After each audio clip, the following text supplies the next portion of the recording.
नमस्कार, आप देख रहे हैं बड़ी खबर। मैं हूं आपके साथ उन्नति भटनागर और बुलेटिन का आगाज दिल्ली से बड़ी खबर के साथ, जहां पीटी एग्जाम के लिए चलाई ट्रेनें। रेल प्रशासन ने विशेष ट्रेनें चलाई हैं पीटी एग्जाम परीक्षार्थियों की सुविधा के लिए।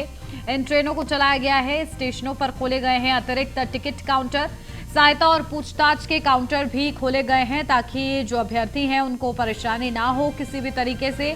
और उसके लिए बकायदा टिकट के लिए और सहायता के लिए भी काउंटर जो है खोले गए हैं। पूछताछ के लिए काउंटर खोले गए हैं, यानी कि अगर किसी भी तरीके का कोई डाउट होता है तो वो जो है अभ्यर्थी कंसल्ट कर सकते हैं। इसके लिए भी एक विशेष काउंटर बनाया गया है। तो देखिए, पीटी एग्जाम्स के लिए खास तौर से ये ट्रेनें चलाई गई हैं। दिल्ली से ये बड़ी खबर आपको बता रहे हैं, जहां पीटी एग्जाम के लिए विशेष ट्रेनों को शुरू किया गया है, जिसके माध्यम से अभ्यर्थी पहुंच रहे हैं अपने परीक्षा केंद्र। रेल प्रशासन की तरफ से ये विशेष ट्रेनें चलाई गई हैं। पीटी एग्जाम परीक्षार्थियों की सुविधा के लिए खास तौर से इन ट्रेनों को चलाया गया है। और इस दौरान स्टेशनों पर अतिरिक्त टिकट काउंटर भी खोले गए हैं, साथ ही साथ सहायता और पूछताछ के काउंटर भी खोले गए हैं। तो सहायता के लिए और पूछताछ के लिए भी काउंटर बनाया गया है ताकि किसी भी परीक्षार्थी को अगर परेशानी हो तो वो अपनी परेशानी का समाधान इन काउंटर्स पर जाकर निकलवा सकता है। तो पीटी एग्जाम्स और इसके लिए परीक्षार्थियों के लिए रेलवे के प्रशासन की तरफ से विशेष ट्रेनें चलाई गई हैं। चलिए अपडेट ले लेते हैं। हमारे संवाददाता पीयूष तिवारी हमारे साथ जुड़ गए दिल्ली से। पीयूष, क्या जानकारी मिल रही है? करीब कितनी ट्रेनें जो है चलाई गई हैं परीक्षार्थियों के लिए और क्या कुछ सुविधा उनको मिल पा रही है इस दौरान? देखिए, अगर हम बात करें तो जिस तरीके से पीईटी की परीक्षा चल रही है, तमाम जगहों पे हमने देखा है किस तरीके से स्टेशनों पे और अलग अलग जगहों पे जहां पे ट्रांसपोर्टेशन की सुविधाएं हैं वहां पे भीड़ लगी हुई है अभ्यर्थियों की। और इसी को देखते हुए कहीं ना कहीं रेल मंत्रालय की ओर से विशेष ट्रेनें चलाई जा रही हैं। कल भी चलाई गई थी और आज भी कई ऐसी ट्रेनें हैं जो चलाई जा रही है। इसी क्रम में अगर हम बात करें तो प्रयागराज आगरा से कैंट मेमू परीक्षा विशेष ट्रेन 12 कोच मेमू का फतेहपुर कानपुर सेटलर, ऐसे तमाम जगह हैं। चाहे इटावा की बात करें, फिरोजाबाद टुंडला ठहराव के साथ संचालन किया गया था। इसके साथ ही कई ऐसी गाड़ियां हैं जिसमें हम बात करें कानपुर सेंट्रल से आगरा कैंट मेमू का भी संचालन किया गया है। कई ऐसी नई गाड़ियां हैं जिनको अलग अलग रूटों पे लगाया गया है ताकि किसी भी तरीके से पीईटी के परीक्षा देने वाले अभ्यर्थियों को दिक्कत ना हो। क्योंकि कई मौकों पे हमने देखा कल किस तरीके से कई जगहों पे ज्यादा संख्या में अभ्यर्थी जुट गए थे तो अव्यवस्था फैल गई थी। इसी के क्रम में रेलवे चाहता है कि अभ्यर्थियों को ज्यादा से ज्यादा सुविधा मिले और रेल स्टेशनों पे ज्यादा भीड़ ना लगे। इसी क्रम में कई जो ट्रेनें हैं वो चलाई गई हैं। बिल्कुल। और देखिए, इस दौरान पूछताछ के लिए काउंटर भी अलग से लगाए गए हैं ताकि अगर परीक्षार्थियों को कोई भी किसी भी तरीके की तकलीफ हो तो वो कंसल्ट कर सकते हैं। जी बिल्कुल, अगर हम बात करें तो पूछताछ कर्मियों की संख्या में भी वृद्धि की गई है। इसके अलावा सुरक्षा के लिए प्रयागराज और कानपुर सहित विभिन्न स्टेशनों पर आरपीएफ के कर्मियों को भी ज्यादा संख्या में तैनात किया गया है। इसके अलावा रेलवे के अतिरिक्त कर्मचारियों को भी तैनात किया गया है जो छात्रों का लगातार मार्गदर्शन कर रहे हैं। इसी क्रम में अगर हम बात करें तो झांसी स्टेशन और आगरा स्टेशन कैंट पर भी अतिरिक्त आरपीएफ और जीआरपी के साथ ही सिविल पुलिस की भी तैनाती की गई है। तमाम जगहों पे रेलवे द्वारा अलग अलग व्यवस्थाएं की जा रही हैं ताकि किसी भी तरीके से अव्यवस्था ना फैले। क्योंकि जिस तरीके से ट्रेनों में भीड़ हो रही है, जिनका टिकट कंफर्म है उन्हें भी अव्यवस्था झेलनी पड़ रही है क्योंकि ज्यादा की संख्या में छात्र किसी भी बोगी में पहुंच जा रहे हैं। कई लोगों के पास टिकट भी नहीं है और ये कारण इसलिए हो रहा है क्योंकि अचानक से जो पीईटी की परीक्षा हो रही है, कई छात्रों को टिकट भी नहीं मिला है। और इसी वजह से कहीं ना कहीं रेलवे चाहता है कि ज्यादा से ज्यादा संख्या में ट्रेन चलाई जाए। इसी कड़ी में अगर हम आज की बात करें तो प्रयागराज से आगरा के लिए जो ट्रेन है वो चलाई गई है, कानपुर से मिर्जापुर के लिए। और तमाम जो विशेष मेमू गाड़ियां हैं, ट्रेन है, उनको भी संचालित रेलवे द्वारा किया जा रहा है। और बनारस की बात करें खासतौर पे क्योंकि यही वो इलाका है जहां ज्यादातर संख्या में लोग या जो विद्यार्थी हैं वो स्टेशनों पर पहुंच रहे हैं। तो इसको देखते हुए कहीं ना कहीं रेलवे ने अलग अलग ट्रेनों को चलाया है और कहीं ना कहीं ट्रेनों की संख्या में बढ़ोतरी की है ताकि ज्यादा से ज्यादा लोगों को एक जगह से दूसरी जगह तक विद्यार्थियों को पहुंचाया जा सके। बिल्कुल। और देखिए किस तरीके से बड़ी सुविधा जो है सभी परीक्षार्थियों को दी जा रही है। पीयूष, देखिए कब तक ये जो स्पेशल ट्रेन्स चलाई जा रही हैं वो कब तक चलेंगी?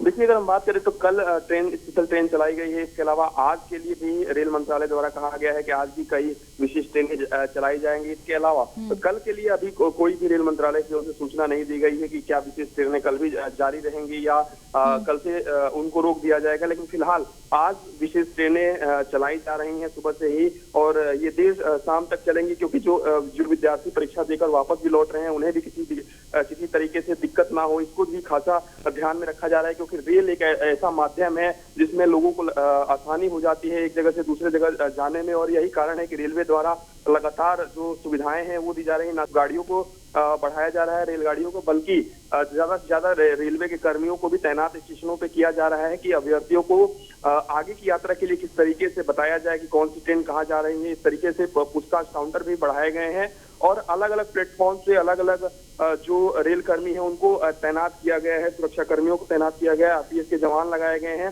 तो निश्चित तौर पे पीईटी की परीक्षा चल रही है, और इस तरीके से रेलवे ने तैयारी की है, क्योंकि पिछली बार हमने देखा किस तरीके से अव्यवस्था फैल गई थी। इसी को रोकने के लिए कहीं ना कहीं रेलवे लगातार काम कर रहा है। बिल्कुल। और देखिए, क्या कुछ प्रतिक्रिया इस दौरान परीक्षार्थियों से मिल रही है पीयूष? वो संतुष्ट हैं कि नहीं जिस तरीके से रेलवे की तरफ से उनके सुविधा के लिए ये ट्रेनें चलाई जा रही हैं उससे? देखिए, अगर हम बात करें तो जिन परीक्षार्थियों के पास टिकट है, रेलवे का टिकट है, वो निश्चित तौर पे उन्हें भी थोड़ी बहुत अवस्था जरूर झेलनी पड़ रही है, क्योंकि अचानक से लाखों की संख्या में एक साथ परीक्षा कंडक्ट कराया जा रहा है। अलग अलग जगहों पे सेंटर्स भेजे गए हैं, और एक माध्यम रेल बड़ा माध्यम है सुचारू रूप से एक गंतव्य से दूसरे गंतव्य तक पहुंचने के लिए निश्चित तौर पे अव्यवस्था जरूर थोड़ी बहुत है, और छात्रों को परेशानी जरूर हो रही है। और जब परेशानी होगी तो निश्चित तौर पे सरकार को या जो प्रशासन है उसको कटघरे में छात्र खड़े जरूर करेंगे। लेकिन एक बात स्पष्ट है कि रेलवे की ओर से लगातार कोशिश की जा रही है। हालांकि एक साथ इतनी बड़ी संख्या में ट्रेनें चलाना मुमकिन भी नहीं है, और इसी कारण से और देखिए, बड़ी सुविधा देखिए पीयूष कहीं ना कहीं दी जा रही है परीक्षार्थियों को। चलिए, बहुत शुक्रिया पीयूष आपका तमाम महत्वपूर्ण जानकारी के लिए। पटना में तेज प्रताप यादव ने पार्टी दफ्तर में प्रेस कॉन्फ्रेंस कर उन्होंने सभी लोगों को नसीहत देते हुए ये कहा है कि सभी लोगों को अपने काम के प्रति सजग रहना चाहिए। बता दें कि बिहार में 2 सीटों पर उपचुनाव चल रहा है, उसको लेकर भी उन्होंने कहा है कि हम दोनों भाई जल्द प्रचार प्रसार के लिए जाएंगे।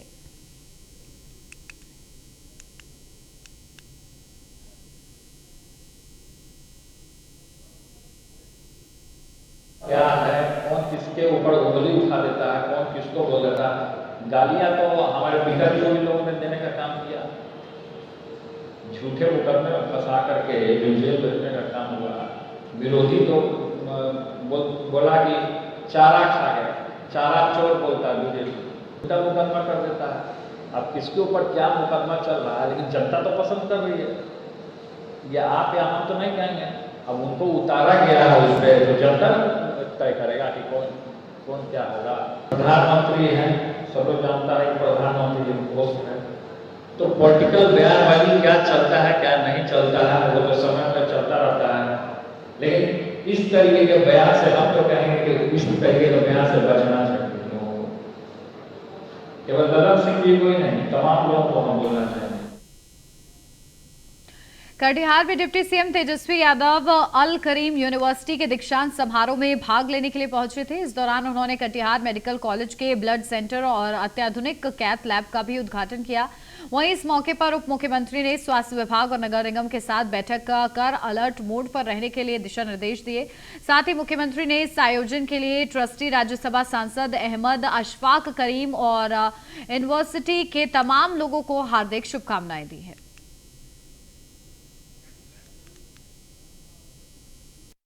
हम लोग पूरी तरीके से तैयारी कर रहे हैं। हर जगह जो है नगर आयुक्त को वीडियो कॉन्फ्रेंसिंग द्वारा जो है प्रधान सचिव ने वीडियो कॉन्फ्रेंसिंग की है। साफ़ सफाई जो है इलाकों की वो कही है कि करवाया जाए, और साथ ही साथ जहाँ जिस लोकेशन से ज़्यादा डेंगू आ रहा है उसको जो है रेड अलर्ट एरिया में तब्दील किया। बाकी अस्पतालों में व्यवस्था हो, डेडिकेटेड आपका वार्ड हो डेंगू का, उससे रिलेटेड हम लोग जो है काम हम लोग कर रहे हैं। साथ ही साथ अवेयरनेस कैंप भी हम लोग जो है आप देखते होंगे अखबारों में सरकार द्वारा विभाग द्वारा एडवर्टाइजमेंट जो है वो दी जाती है लोगों को जानकारी। राजस्थान के सीएम अशोक गहलोत ने कहा, राहुल गांधी चाहते हैं कि देश एक रहे, अखंड रहे, आपस में भाईचारा बने। इसलिए बहुत बड़ा संदेश लेकर भारत जोड़ो यात्रा शुरू हुई है। राहुल जी के संदेश को आम लोग, हर वर्ग के लोग आत्मसात कर रहे हैं। ये हमारी बहुत बड़ी ताकत है।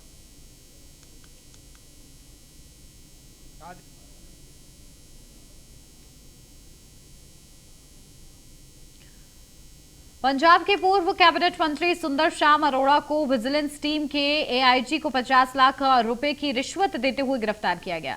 बताया जा रहा है कि सुंदर श्याम अरोड़ा को विजिलेंस टीम ने विजिलेंस के अधिकारी को 50 लाख रुपए की रिश्वत देते हुए रंगे हाथों पकड़ा है। बता दें, सुंदर श्याम अरोड़ा पिछले कैप्टन अमरिंदर सिंह की सरकार में बतौर कैबिनेट मंत्री थे और कांग्रेस सरकार के तख्ता पलट के बाद जब चरणजीत सिंह चन्नी की सरकार बनी तो अरोड़ा को मंत्री पद से हटा दिया गया था और इस साल 2022 में अरोड़ा होशियारपुर विधानसभा से भी चुनाव हार गए थे। अरोड़ा कुछ समय पहले ही बीजेपी में शामिल हुए थे।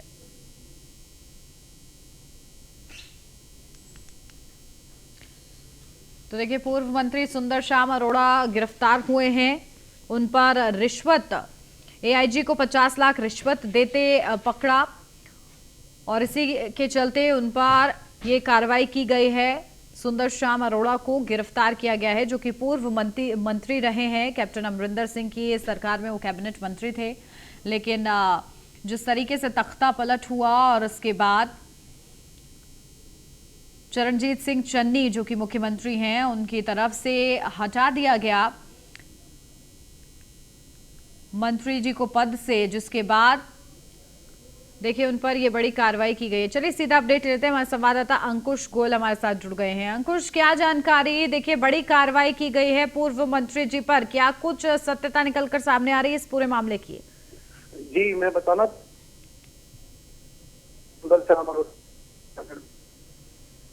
को 50 लाख रुपए की रिश्वत के साथ कहा जाऊंगा कि ये सुंदर।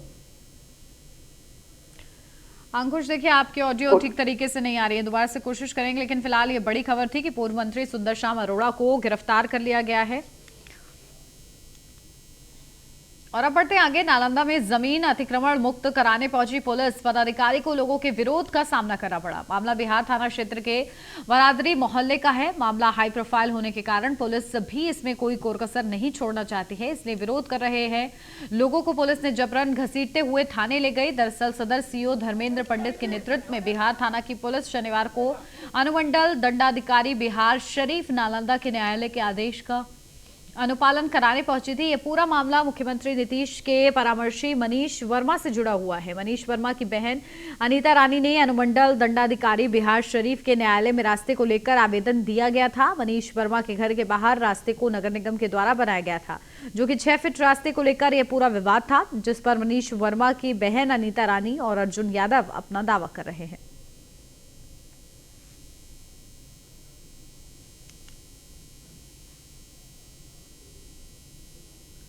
सिवान के नरेंद्रपुर गांव में सांसद कविता सिंह ने जन संवाद कार्यक्रम का आयोजन किया, जिसके अंतर्गत जन समस्याओं को सुनकर उसका समाधान कराने का आश्वासन दिया।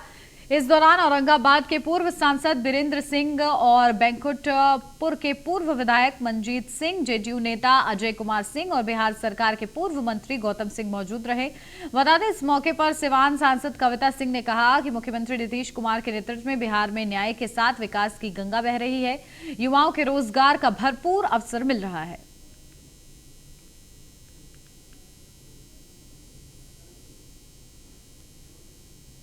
क्षत्रिय समाज से जनसंवाद कार्यक्रम आज सिवान जिला के करीब 5 प्रखंड के क्षत्रिय समाज के लोग आए हुए हैं। उनसे संवाद करने हमारे सरकार के 4-4, 5-5 नेता उपस्थित हैं। क्षत्रिय समाज से जनसंवाद कार्यक्रम आज सिवान जिला के करीब 5 प्रखंड के क्षत्रिय समाज के लोग आए हुए हैं।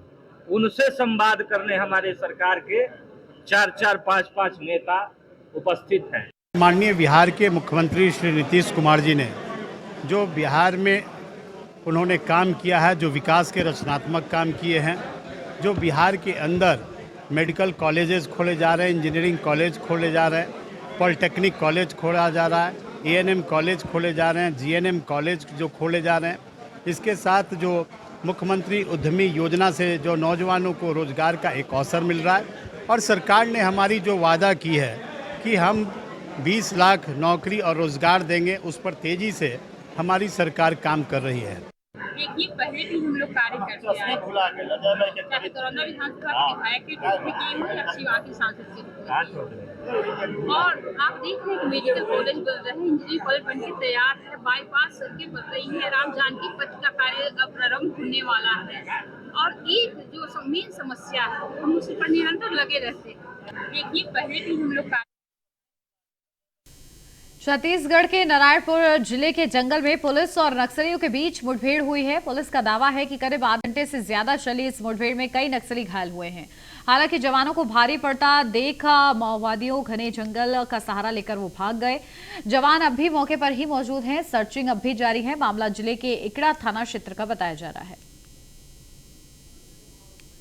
और चलिए सीधा अपडेट लेते हैं। हमारे संवाददाता, हमारे ब्यूरो चीफ रायपुर से सतीश बौद्ध हमारे साथ जुड़ गए हैं।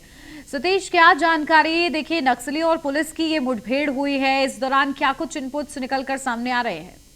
जी, आपको बता दें, मामला जो नारायणपुर जिले के है, जो घोर नक्सली इलाका है, यहाँ पर देवगांव के जंगल में पुलिस और नक्सलियों के बीच मुठभेड़ जारी है। क्योंकि अभी तक जो कि जंगल के अंदर मुठभेड़ है, किसी को जाने की परमिशन नहीं है। इसी वजह से अभी तक अंदर की कितने नक्सली मारे गए या पुलिस घायल हुए, इसकी कोई जानकारी अभी तक नहीं पहुंची है।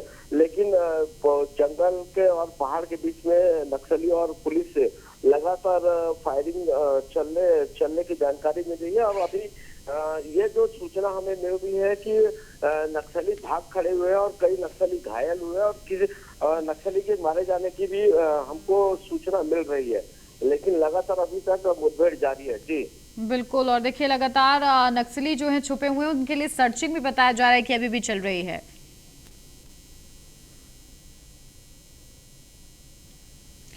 बिल्कुल ठीक है। चलिए, बहुत शुक्रिया सतीश आपका तमाम जानकारी के लिए। तो देखिए किस तरीके से सर्चिंग लगातार जारी है और टीम्स जो है लगातार तैनात हैं। हालांकि कोई फिलहाल अभी सूचना नहीं मिल पा रही है कि कितने नक्सली मारे गए हैं और इस दौरान कितने पुलिसकर्मी घायल हुए हैं। कटिहार में बरंडी नदी में नाव अनियंत्रित होकर पलट गई। बताया जा रहा है कि नाव में 9 लोग सवार थे। 2 लोगों को स्थानीय गोताखोरों ने बाहर निकाला है, जबकि अब तक 7 लोग लापता हैं, जिसमें 3 महिला और 1 बच्चा भी है। फिलहाल प्रशासन घटनास्थल पर पहुंचकर बचाव कार्य में जुट गई है।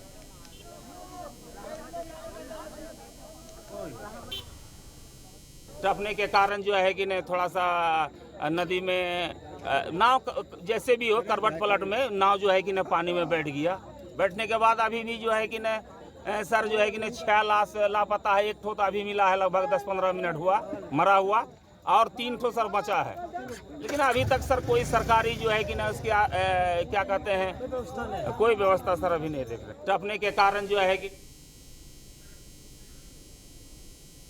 और चलिए सीधा अपडेट ले लेते हैं। मनोज हमारे साथ जुड़ गए हैं। मनोज, क्या जानकारी मिल रही है? किस तरीके से वहां पर तलाश की जा रही है? बताया जा रहा है कि 7 की तलाश हो रही है वहां पर अभी भी। जी बिल्कुल। अभी जिस प्रकार 11 था लोग नाव से पार करने के क्रम में 7 लोग जो अभी गायब हैं उसमें, और 2 तैराक अभी तक उसमें लगे हुए हैं। काफी मतलब मेहनत कर रहे हैं मकसद। उसमें प्रशासन से भी अभी तक उतना उस समय तक कोई सपोर्ट नहीं मिला था। जब ग्रामीणों द्वारा कहा गया, बोला गया, तब जाकर वहाँ पे सूचना एनडीआरएफ की टीम को बोली गई। लेकिन अब तक यदि जब तक खबर भेजी गई, जब तक तो कोई एनडीआरएफ की टीम नहीं आई थी। और लोकल तैराक द्वारा वहाँ पे तैरने वाले थे, उनके माध्यम से छानबीन चल रही है। और काफी यहाँ पे माहौल दूसरा टाइप का हुआ है। हालांकि इस मामले में अब तक कोई बड़े पदाधिकारी कोई भी अब तक पुष्टि नहीं की गई है, और कोई भी बड़े पदाधिकारी मुनासिब नहीं समझ रहे इस मामले में। हालांकि ये नाव हादसा ये अक्सर कटिहार का ये बराबर ये सुनने देखने को मिलता है। कभी भी नाव को लेकर वहाँ पे जो आवागमन होती है, जिसमें काफी दुर्घटना वगैरह होती है। बिल्कुल। और देखिए किस तरीके से लगातार अभी भी टीम्स की तैनाती वहां पर है, लेकिन जो परिजन है वो विचलित हो रहे होंगे। तो किस तरीके से आश्वासन दिया जा रहा है प्रशासन की तरफ से? प्रशासन द्वारा जी आश्वासन ही दिया जा रहा है। ऊपर से उसमें वीडियो सीओ और मुआवजा के भी लेकर अभी बातें चल रही है कि अभी कुछ यदि लोग नहीं मिलेंगे तो उनको मुआवजा के तौर पे सरकार द्वारा कुछ घोषणा देगी। लेकिन अब तक कोई घोषणा नहीं की गई है। और सबसे बड़ी लापरवाही यह है कि जिला के यहाँ पे वरीय पदाधिकारियों की उपस्थिति होनी चाहिए थी, जहां अब तक जिला के वरीय पदाधिकारियों की उपस्थिति अब तक देखने को नहीं मिल रही है। बिल्कुल ठीक है मनोज, आप बने रहिए हमारे साथ, लौटती हूँ आपके पास ज्यादा जानकारी के लिए। तो देखिए 2 लोगों को तैरकर अपनी जान जो है बचा ली है, लेकिन 7 की फिलहाल अभी भी तलाश जारी है। बिहार के खगड़िया जिले में पत्रकारों के साथ मारपीट और फर्जी मुकदमों को लेकर स्पाइस होटल में श्रमजीवी पत्रकार यूनियन की कार्यकारिणी बैठक की गई। बैठक की अध्यक्षता जिलाध्यक्ष राजकिशोर सिंह ने की, जबकि मंच संचालन पत्रकार यूनियन के संयुक्त सचिव सिकंदर आजाद वक्त ने किया है। बता दें कि सदस्यों और पदाधिकारियों की राय ली गई है, तो वहीं सर्वसम्मति से जिले और राज्यों में पत्रकारों के साथ हो रहे हमले को लेकर निंदा भी की गई। वहीं उपाध्यक्ष प्रभात सुमन कुमार ने बताया कि पत्रकारों पर हो रहे हमले को किसी सूरत में बर्दाश्त नहीं किया जाएगा, जरूरत पड़ी तो पत्रकारों की सुरक्षा को लेकर आंदोलन और आर पार की लड़ाई लड़ने को तैयार है। तो वहीं जिलाध्यक्ष ने बताया कि घटना को लेकर डीएम एसपी से मिलकर ज्ञापन सौंपा जाएगा। अगर जिला प्रशासन द्वारा उचित कदम नहीं उठाया जाता है तो आगे की रणनीति तय की जाएगी।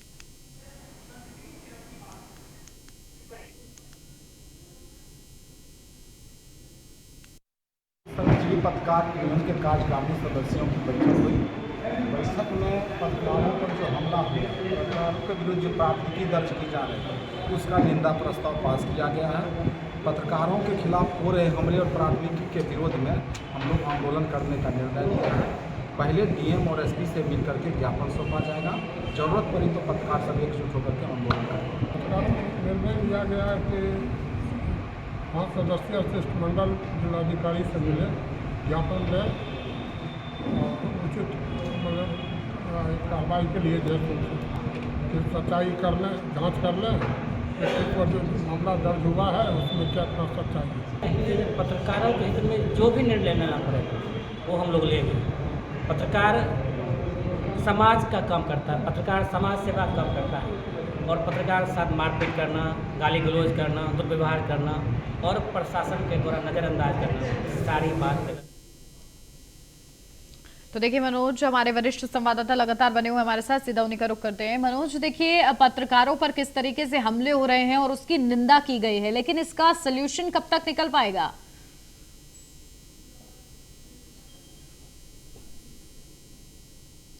मनोज मेरी आवाज मिल रही है आपको?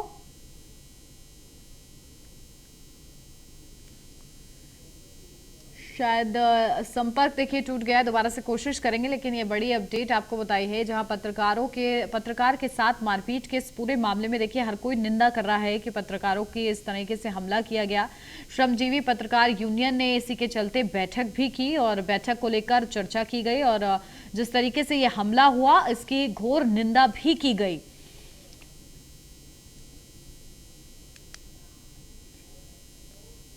तो देखिए पत्रकारों के साथ मारपीट का ये पूरा मामला था। श्रमजीवी पत्रकार यूनियन ने इसके लिए एक बैठक बुलाई और इस बैठक में चर्चा की गई कि इस तरीके से चौथे स्तंभ को नुकसान नहीं पहुंचाया जा सकता है और इसके लिए कुछ विशेष कदम उठाने पड़ेंगे और इसके लिए तमाम विकल्पों पर जो है विचार विमर्श किया गया कि किस तरीके से इस तरीके की घटनाओं को रोका जाए और ये हमला बिल्कुल भी बर्दाश्त नहीं किया जाएगा किसी भी सूरत में।